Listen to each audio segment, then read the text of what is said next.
We know that Marjory Stoneman Douglas staff did not know what to do during the active shooter event, and kids didn't know where to hide. Glenn, you train Missouri schools in active shooter preparedness, school safety. You've been doing it for a long time. You are a sought-out expert all over the country. What do you see? What should schools be doing more of? What do we need to get better at to make our schools safer? The big thing is just getting involved in training and creating an accurate plan. Do a realistic site assessment, kind of an evaluation of what you have and what you need, what your true capabilities are. And there's a lot of things you can spend money on, but a lot of the best efforts are low or no cost.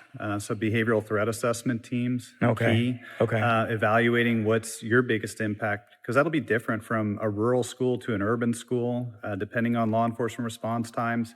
Mental health needs and capabilities, et cetera. And then for officers and school staff that work in schools, training on a frequent basis, making it part of your culture, learning about the incident command system, learning about options-based responses, learning about medical responses, stop the bleed. All of those different things, they all come into play, but they have to be practiced with regularity because it's a perishable skill. Absolutely. I mean, we know what happened in Parkland. Broward Sheriff's office deputies arrived and they never went in the building for 11 minutes. And I attribute a lot of that to the lack of training that they hadn't had for over 3 years. So training is so important, not just for law enforcement, but for school staff as well. We know that Marjory Stoneman Douglas staff did not know what to do during the active shooter event, and kids didn't know where to hide. So it's extremely important that we constantly are training.